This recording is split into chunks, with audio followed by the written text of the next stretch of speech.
చిరంజీవి భలే చెప్తావు ఈ కవర్లు. నలుగురు వచ్చి విగ్గు కట్టించుకుని మళ్ళీ వాటిని కూడా బాగా లేపి భలే చెప్తున్నావే కవర్లు. నీ ఇంట్లో నీ కూతుర్లు 4-5 డైవర్సులు. ఆ పిల్లల పరిస్థితి చూసుకో, నీ సంసారం నువ్వు చూసుకో, మాకు నీతులు తర్వాత చెప్దు. కానీ ఏంటి మీ ఆడపిల్లల్ని అలా పెంచి మీ తమ్ముడి గాడికి ఏమో 4 పెళ్ళిళ్ళు 5 పెళ్ళిళ్ళు చేసుకుంటున్నా కానీ తప్పని చెప్పకోకుండా ఇలాంటి నమ్మండి అని చెప్పేసి చెప్తున్నావే. నీ కౌర్లు ఈత కౌర్లు ఎవడరా వింటాడు? నువ్వు డబ్బులు ఇచ్చుకుని 4 అవార్డులు కొనుక్కున్నంత ఈజీ అనుకుంటున్నావా? లేకపోతే టికెట్లో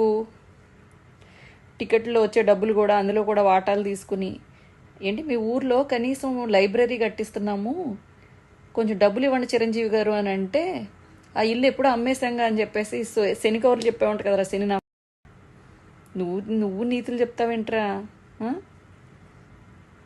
మీ సంసారాలు ఇందుకే తగలబడినాయి. ఒక్క మగబిడ్డ పుట్టలేదు వంశోద్ధారకుడు అని చెప్పుకోవడానికి. 10 ప్లాస్టిక్ సర్జరీలు చేస్తేనే కానీ మొఖమానని మొఖాలు మీరు మాకు సొల్లు కౌరులు చెప్తారు. ఆ జబర్దస్త్ ఉంటారు చూడండి, పచ్చి పచ్చి పచ్చి పచ్చి మాటలు మాట్లాడుకునే వీళ్ళు జనాలకు వచ్చి నీతులు చెప్తారు. ఆడంతా ఈడెంత అని చెప్పేసి. పాలకొల్లు, భీమవరం, నరసాపురం అన్నీ అయిపోయినాయి. ఓడగొట్టి బయటికి వైజాగ్ నుంచి మీ ఫ్యామిలీని ఒక్కడు గెలిచి వచ్చాడా? నువ్వు ప్రజారాజ్యాన్ని పార్టీని ప్యాకేజీలకు అమ్మేసుకున్న కుక్కవు. నువ్వేంట్రా మా కౌరులు చెప్పేది? నువ్వేదో పీకుతా అని రాజకీయాల్లోకి వచ్చి నువ్వేం పీకేవు మళ్ళీ నువ్వు కౌరులు చెప్తున్నావు. ఇప్పుడు నీ సన్నాసి కౌరులు సన్నాశేషాలు ఎవరి దగ్గరైనా పెట్టుకో. ఒక ఉద్యమం చేయలేదు, ఒక పీకుడు పీకలేదు, ఏమీ పెద్ద మంచి పనులు చేసి అసలు జనానికి గుర్తుపెట్టుకునే అంత మంచి పనులు చేయలేదు. ఏదో మాట్లాడితే ఆ అపోలో హాస్పిటల్ నుంచి ఏయో 4 సిలన్ బాటిల్స్, 4 ట్యాబ్లెట్లు, 4 ఆక్సిజన్ బాటిల్స్ 5 తెప్పించి ఆమెతోనే ఖర్చు పెట్టిస్తావు. ఆ పిల్ల మూలంగా బతికిపోతున్నారు మీరు. పెళ్ళిళ్ళు చేసుకోవడానికి మాత్రం రెడ్లు పిల్లలు కావాలి మీకు.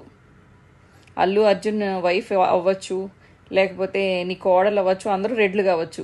ఓటు మాత్రం కాపులకి వేసేయాలి. అదే మీ పవన్ కళ్యాణ్ గారికి వేసేయాలి. మామూలు తెలివి లేదురా నీకు. చింపేసావు. నీ యాక్టింగు ఇలాంటి డైలాగ్ డెలివరీలు కనీసం నీ సినిమాల్లో పెట్టుకున్న హిట్ అయ్యాయేమో. మొత్తం అన్నీ అట్టర్ ఫ్లాప్ సినిమాలు. నీ మొసలు బొచ్చు, నీ కౌర్లు. మీ అందరికీ తెలివి ఉండింది. ఇలాంటి సినిమా యాక్టర్లను నమ్ముకుంటే పోతాం అన్నమాట మనం. అందుకని మీకు తెలుసుగా, జగన్ అన్న మనకి ఫుల్ టైం పాలిటిక్స్లో ఉన్నారు. ఒక అడుగు సినిమాల్లో, ఒక అడుగు పాలిటిక్స్లో అలా కాకుండా ఫుల్ టైం పాలిటిక్స్లో ఉన్నారు. అండ్ ఆల్సో జగన్ అన్న చెప్పిన 99% హామీలు ఏదైతే ఇచ్చారో, లాస్ట్ టైం ఏదైతే మేనిఫెస్టోలో పెట్టాడో 99% ఫుల్ఫిల్ చేశాడు. ఇప్పుడు పెట్టబోయే హామీలన్నీ కూడా నెరవేరుస్తాడు. మాట తప్పడు, మడమ తిప్పడు. నేను ఉన్నాను, నేను విన్నాను అని అంటాడు. ప్రతి వాళ్ళ కష్టాలని తీరుస్తాడు. ఇలాంటి నాయకుడు ఒక నాయకుడు, ఇలాంటి లీడర్ మనకి మళ్ళీ కావాలి. మన ఆంధ్ర భవిష్యత్ బాగుండాలి. జై జగన్, జై వైఎస్ఆర్సీపీ.